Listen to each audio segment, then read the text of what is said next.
Bonjour et bienvenue sur les déliens, le test. Aujourd'hui, on va faire un petit déballage un petit peu rapide et pas forcément très représentatif puisque ce sera une unité pas tout à fait finie, notamment elle est en anglais, mais ça pourra vous donner une petite idée de ce que comment Dell emballe effectivement ces unités avant de les envoyer. Et ça peut effectivement rassurer certaines personnes qui ont un petit peu peur parfois de se demander comment l'ordinateur va arriver. Donc là aujourd'hui c'est un XPS 12 Duo, c'est-à-dire qu'il fait à la fois ordinateur portable et il a un mode tablette, un peu comme les anciens tablettes PC que nous pouvions connaître avant. Mais là dans une version Ultrabook, donc très fine et très légère, ce qui n'était pas toujours le cas des tablettes PC.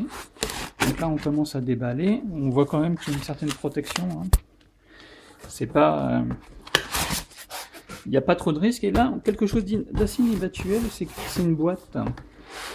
Comme on avait pu le voir dans d'autres emballages d'unités, c'était l'unité qui était directement suremballée, mais là, non, c'est pas le cas. C'est une boîte. On voit quand même qu'il y a de la protection. Ici, on retrouve le petit carton pour le câble électrique, quelque chose de tout à fait normal et banal, je dirais. Mais ça, par contre, voilà, comme dans un petit écrin, et je peux vous dire que c'est un carton qui est très solide. La boîte du Dell XPS, là, je suis le premier étonné, je pense, de le découvrir sous ce format-là. J'étais plutôt habitué aux Alienware qui étaient effectivement dans ce genre d'emballage un petit peu plus soigné que d'habitude. Là, effectivement, la mousse pour protéger l'écran pendant le déplacement. Et puis le fameux XPS, que je vais essayer d'enlever d'une seule main. C'est pas simple. Voilà.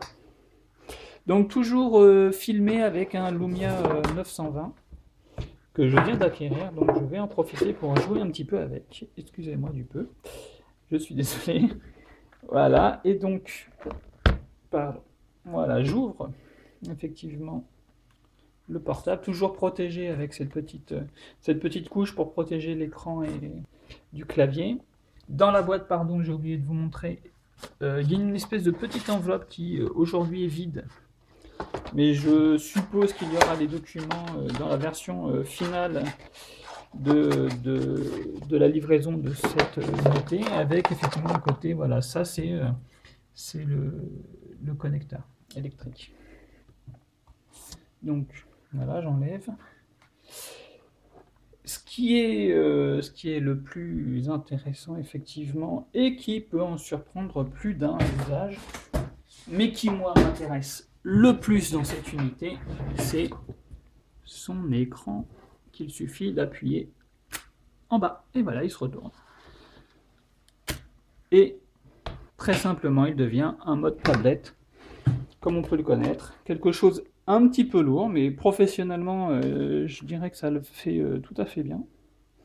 Et on peut, comme ça, le manipuler, le retourner très aisément. On va faire un petit peu le tour, un petit peu. J'aurais tendance à dire que la boîte est aussi lourde que l'unité. Ce qui, ma foi, est plutôt gage de sécurité pour la partie livraison. Ceci étant, nous allons faire un tour rapide. Donc là, déjà sur l'écran, on peut constater qu'il y a une webcam. Et à côté, j'imagine que c'est un détecteur de luminosité. Et puis là, ça doit être les micros. À savoir que la caméra, c'est du 0,9 mégapixels, pardon, donc on ne fera pas des miracles non plus avec. Là, ici, on voit que le dos est un petit peu comme une hache. Hein. C'est relativement joli. Moi, j'aime bien, mais après, tout le monde n'aime pas forcément. Vous entendez le clac, c'est une espèce de petite aimantation. Ça fait comme une aimantation et des petits clips qui viennent cliquer. Il y a les deux. Et du coup, bon, ça bouge pas trop. Maintenant, si on appuie un tout petit peu, c'est vrai que ça va faire des petits bougeons, des petits mouvements comme ça. Ça peut être dérangeant pour les premiers temps, et puis j'imagine qu'on s'y fait relativement facilement après. Là, ce que je disais, c'est qu'effectivement, c'est un clavier QWERTY. On est sur de l'anglais, mais on est aussi sur du Core i7. Moi, je préfère voir ça. Mais voilà, c'est du clavier chiclette. Je ne sais pas si les rétro-éclairés nous le testeront après. Nous allons regarder d'abord qu'est-ce que nous avons derrière. Il n'y a strictement rien. Voilà, c'est une ligne épurée de chez Dell. Je ne sais pas si les latitudes, les nouveaux modèles sont comme ça maintenant. J'essaye de faire la mise au point, c'est pas très simple. Ici, en fait, nous le constaterons un petit peu plus tard. C'est pour mettre la possibilité de tourner l'écran de façon automatique lorsqu'on sera en mode tablette. Lorsqu'on tournera la tablette, de savoir si on veut que l'écran nous suive ou pas. On verra ça un petit peu plus tard. La prise casque, ça c'est très étrange. C'est juste un petit bouton et c'est le bouton d'alimentation. C'est pour allumer la machine. Je l'ai cherché pendant un petit moment, je me demandais ce que c'était. Et ici, les boutons plus moins du son, tout simplement. L'accès très simple au son. Donc là, on voit quand même que la machine est très fine. Et de ce côté-ci, voilà. Donc pas de lecteur optique. Ici, on a une sortie haut-parleur. Je ne sais pas si on voit très bien. Voilà. Sortie haut-parleur, pardon. Le petit bouton, je ne sais pas ce que c'est. En fait, ça ne s'appuie pas. Si, si, c'est le niveau de batterie. Voilà, comme ça, c'est pour savoir votre niveau de batterie. Avant, il y avait un petit bouton sur la batterie directement, on appuyait dessus, on connaissait son niveau. Et bien là, c'est son niveau de batterie. Donc très bien intégré dans la machine. Vous noterez qu'évidemment, on ne peut accéder à rien simplement. Si on veut faire quelque chose, il faudra démonter tout le socle. Donc on verra si on peut le démonter dans la dernière partie, dans les bonus du test. Voilà. Donc, on se retrouve avec deux prises USB et un DisplayPort, et puis évidemment la partie électricité pour recharger la batterie. Voilà. Donc on a fait quelque chose de très... voilà, on voit mieux comme ça. C'est quelque chose de très classique. On verra si à l'usage ça vous intéresse de n'avoir que de prises USB sur ce genre de matériel. On pourra en discuter dans les commentaires. Sur lesdeliens.com, n'hésitez pas à venir voir et nous dire ce que vous en pensez du design. Certains m'ont dit qu'effectivement le design, bon, ils n'aimaient pas trop. Moi j'avoue que j'adore. Ce qu'il faut constater, c'est qu'effectivement maintenant, cette release, c'est la version 2 du Duo X. Enfin, avant c'était un Inspiron Duo, mais c'est la version 2. Ils ont corrigé les erreurs du passé, c'est-à-dire que la webcam, par exemple, avant, elle était sur le montant. Elle était sur le montant, elle était ici. Ce qui faisait que quand on était en mode tablette, on n'avait plus la webcam. Là, maintenant, elle est sur l'écran. Et quel que soit le mode dans lequel on se trouvera, eh ben, on accédera à la webcam, ce qui est quand même nettement plus intelligent. Donc, pourquoi ne pas avoir mis le bouton sur le clavier? Bah, évidemment, quand on est en mode tablette et qu'on veut y rester, eh bien, c'est quand même beaucoup plus facile d'avoir accès au petit bouton qui est ici, que de se poser la question de relever l'écran et d'aller l'éteindre. Donc là, encore une fois, on va se retrouver avec une machine qui démarre très rapidement, avec des choses préinstallées de chez Dell, par Dell, comme Amazon, Skype, qui ne l'est pas d'origine sur Windows. MyDell Support Center. Alors là, j'ai l'impression qu'en fait, il démarre directement. Je referai un démarrage, mais j'ai l'impression qu'il redémarre directement sur le bureau. Donc je pense que ça pourra plaire à certains. Vous noterez la facilité avec laquelle on peut aller éteindre la machine. Il suffit d'appuyer là, et là il nous propose le choix de le mettre en veille, de l'éteindre ou de le redémarrer. Donc là je vais le redémarrer, juste pour voir si effectivement il démarre tout seul en mode bureau ou si c'est parce qu'il est très sensible. Voilà, donc ça redémarre. ça ne devrait pas être trop long. On est quand même sur du Core i7, donc après j'ai pas regardé la mémoire encore, on verra ça plus profondément. Et puis il faudra venir voir sur le site les différentes configurations et prix à partir de qu'on peut trouver chez Dell. Mais c'est le genre de produit qui commence dans les 1000 euros effectivement. Il faut compter 1000 à 1200 euros pour avoir une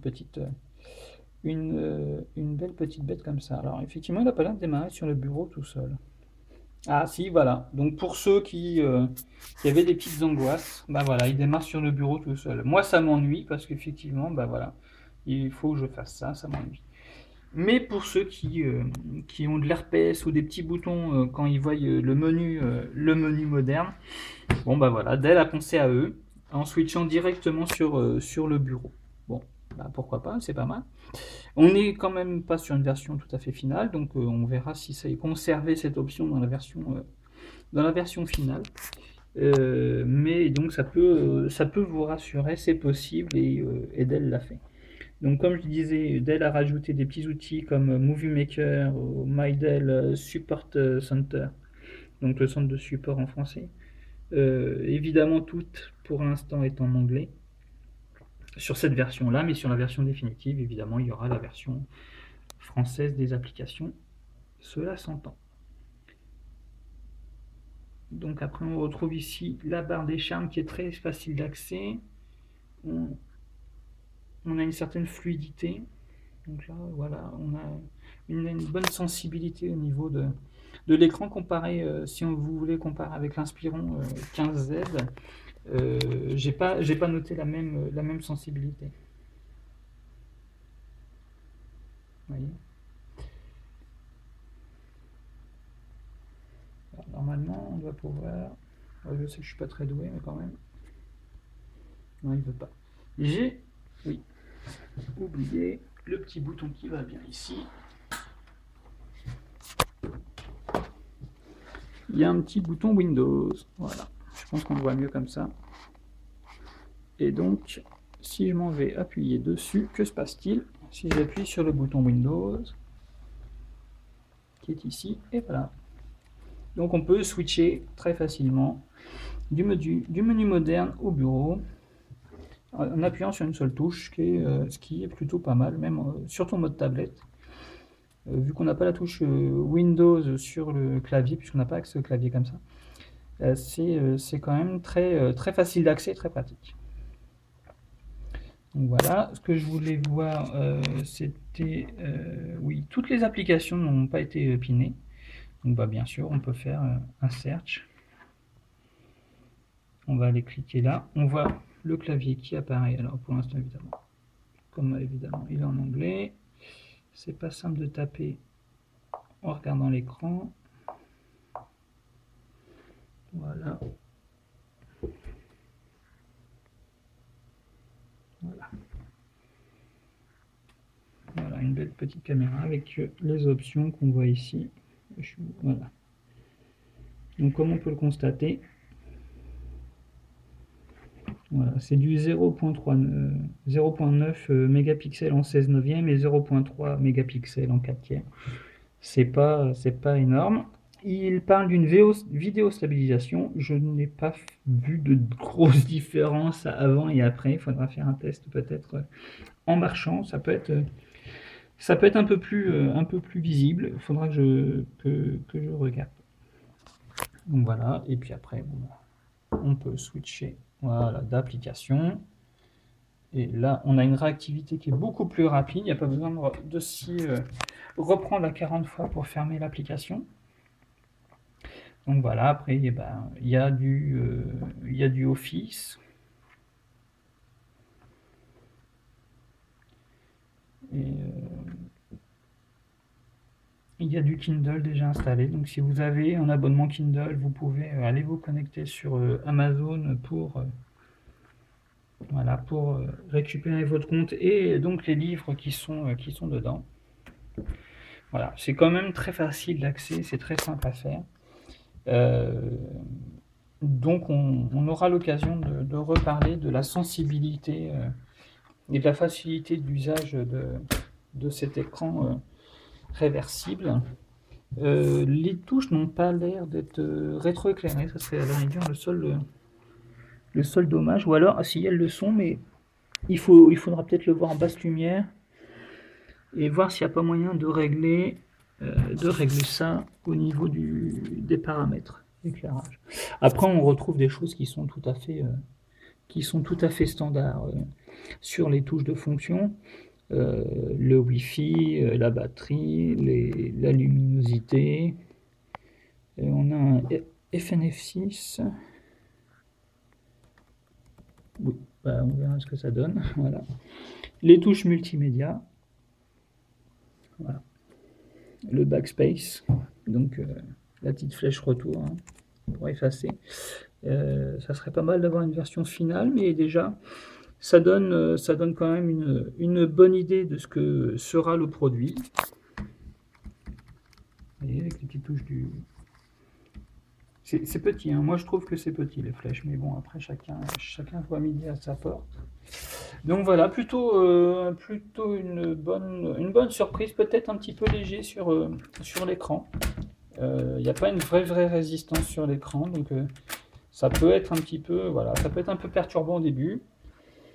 Sinon voilà, on se retrouve avec une machine qui est plutôt légère, plutôt confortable à manipuler, qui se change avec une seule main, livré avec du Windows 8 Pro. Voilà, donc et puis je vous dis, il y a peut-être un petit peu de jeu, vous voyez pas beaucoup, mais non, c'est normal, c'est le jeu qui est autour de l'écran. Il y a un tout petit jeu autour de l'écran. Bon. Voilà, donc je vous engage à venir voir le reste du test sur lesdeliens.com.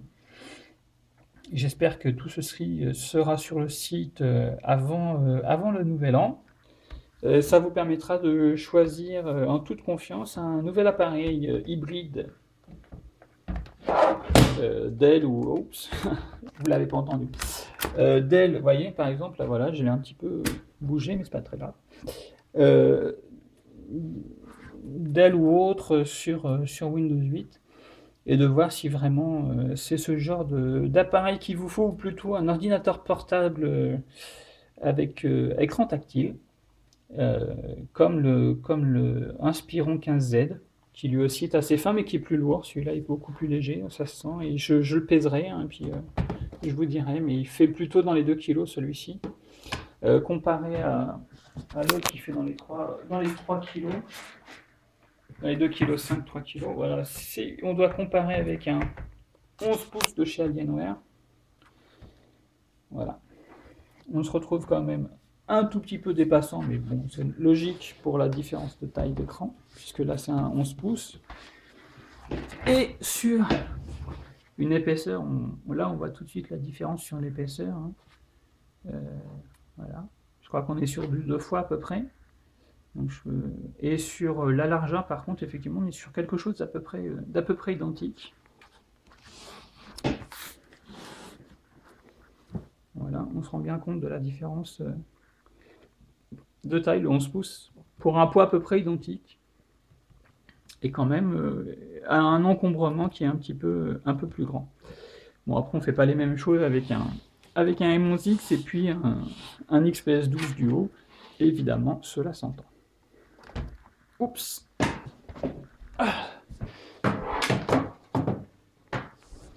Voilà.